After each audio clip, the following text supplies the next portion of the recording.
Going on, guys? Making another video here on review. If you saw my last video, then you would understand what I'm doing right now. So basically what I'm doing today is I'm going through one review. I'm doing one review, and then I am first I'm reading off the list, basically in order of which ones I'm going to review. From first to last. Now, first I'm gonna do the order. Now, this isn't the order that you're gonna go in. So this is the review that I'm gonna do right a little bit later. Call of Duty Black Ops 2.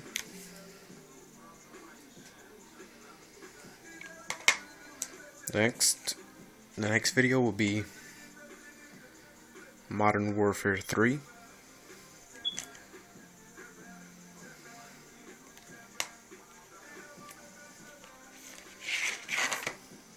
Put this over here.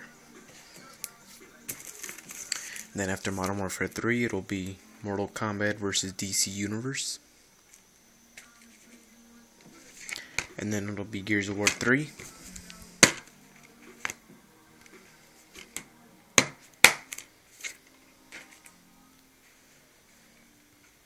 And then Battlefield 3.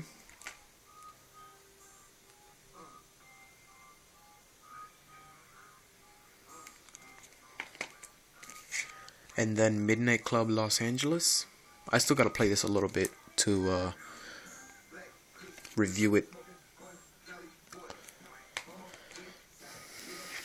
And then last but certainly not least, Halo Reach. And of course, they're all for the Xbox 360. Alright. So like I said, we're going to get through one video today. And of course, we're going to get through one review, like I said. And today, this review will be on Call of Duty Black Ops 2. Now, this game is sort of a contradiction. It is a contradiction. I mean, first I'm going to talk about the campaign, because I personally do like campaign in games, and that's mainly what I really like. I mean, if the game has a really good campaign, then that can make up for a lot of flaws. It can make up for a couple flaws. Not all of them, but a lot. Not a lot, but it can make up for some flaws. A good campaign is a base, basically. Now, this is the campaign, okay? The campaign is the very foundation, next to the graphics and all that stuff. The campaign is the very foundation of a multiplayer, because mainly multiplayer is usually maps from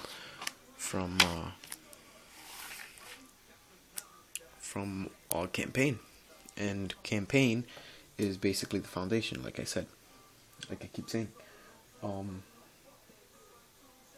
A good campaign with good story development and good character development, that's what I really look for in a game, basically. And I'm gonna go out on a limb here and say this campaign isn't the greatest of all the Call of Duties. It's probably one of the least best, I would say, if that's how I can say it. Mainly for a couple reasons.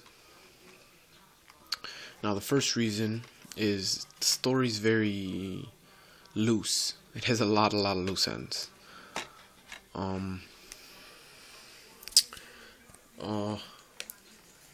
One is the graphics aren't as good as I thought they were gonna be. I mean, I thought the graphics were gonna be pretty good, but I actually thought the graphics were better in some other games.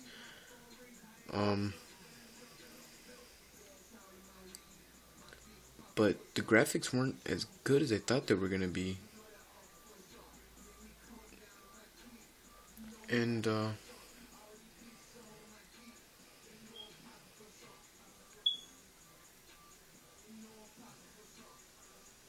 sorry, I was doing something. But yeah, the graphics weren't as good as I thought they were, but like, I mean, I guess they're all right. I mean, there's a lot of loose ends and there's a lot of not very well tied together storylines, because what they're trying to do is they're trying to get a mix of. I'm trying to spoil it, and I'm not trying to spoil anything here, but they're trying to get a mix of futuristic and past, basically. Now, this is one thing that I really felt really weird. That was really weird. That I really felt that was really weird. Now, Frank Woods and Alex Mason, I want to say. I want to say Alex Mason. I think Alex Mason. Correct me down below if I'm wrong. But Frank Woods and Alex Mason were in the Vietnam War. Now, in the Vietnam War started. I'm reading this off Wikipedia. The Vietnam War started in 1955. If I'm wrong, please tell me. And ended in 1975. Now, this storyline takes place in 2025, as you can see. Which is strange, the fact that Frank Woods fought in Vietnam and yet is still alive in 2025, because he was already a little bit aged in the Vietnam War. Like, he was like in his 20s or 30s at least. He had a full beard and everything, and he was still alive, and he was pretty old, but I mean, he couldn't walk,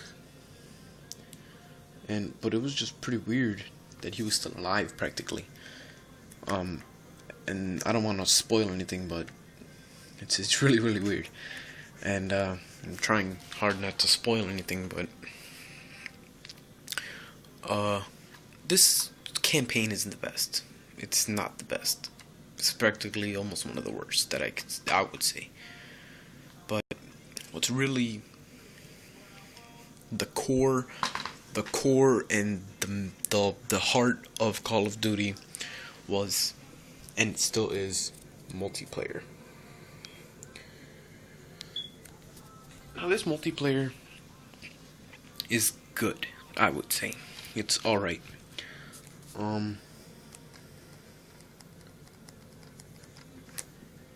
Now, the multiplayer was, it's good, like they have some types of futuristic weapons which is pretty cool, and they have some type of futuristic warfare and some, new school weapons and new school perks and all that stuff, which is really cool.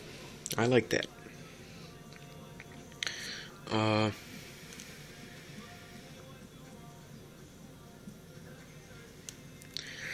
But yeah, the multiplayer is pretty good, I would say.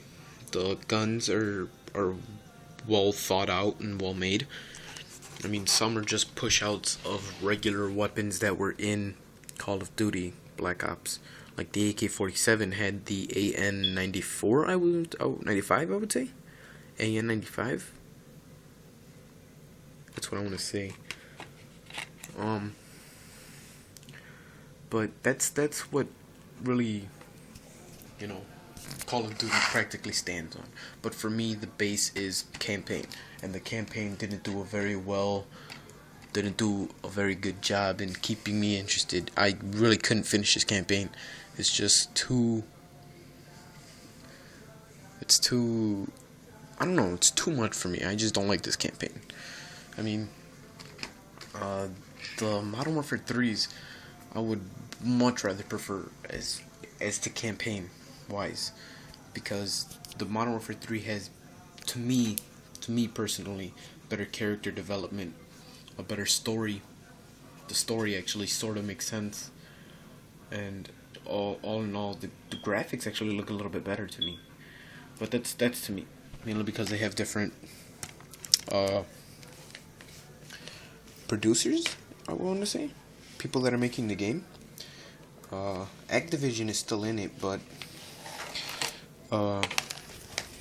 Black Ops is with Treyarch and Havoc, I want to say, and Modern Warfare is with Infinity Ward and Sledgehammer Games, but still with Activision and Microsoft, of course. Now, I don't want to do too much comparing because I'm gonna review these separate. I'm gonna review this separately, but I personally much prefer this. But moving on to the next segment, like I said, the multiplayer is good. If you're used to Call of Duty multiplayer, and that's what your thing is, you'll most likely like multiplayer. It's a fresh breath of air, practically. And next on the list is next on the list is Zombies. Now, Zombies is pretty good. I'll say it's pretty good. The map packs aren't that bad. Nuketown 2025 is actually pretty fun. Zombies in period is actually pretty fun because they have all these futuristic weapons and the pack-a-punch, even though I'm pretty sure you could pack a punch. Yeah, even though you could pack a punch in the first Black Ops, you could still, of course, they brought back pack a punch and they brought back all the perks. They added a couple new guns. I think they added one more perk. To me, I don't know. I haven't played Zombies too much, but I'm pretty sure it's Tombstone. It's pretty useful. I think it's in town. Yeah, I'm pretty sure it's in town, and only in town. And they got like Mule Kick, and I think it's called Mule Kick, and Who's Who, some stuff, crazy wacky stuff like that. That's how Call of Black Ops 2 is. But this game is on a scale from 1 to 10. I would rate it a 6. On a 6.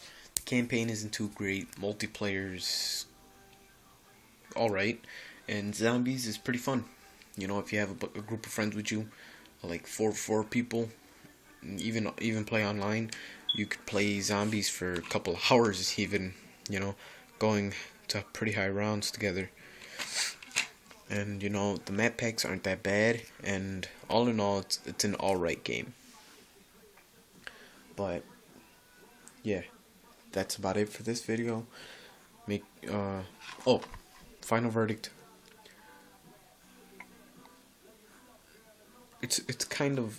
For me, there's not a final verdict, but if you liked Black Ops 1 and you are still dependent on Zombies and multiplayer, I would say buy it. It's a buy. Alright then. That's about it for this video. Make sure you like the video. Make sure you comment. Make sure you head back to my channel and subscribe if you like these videos. And see you guys in the next video.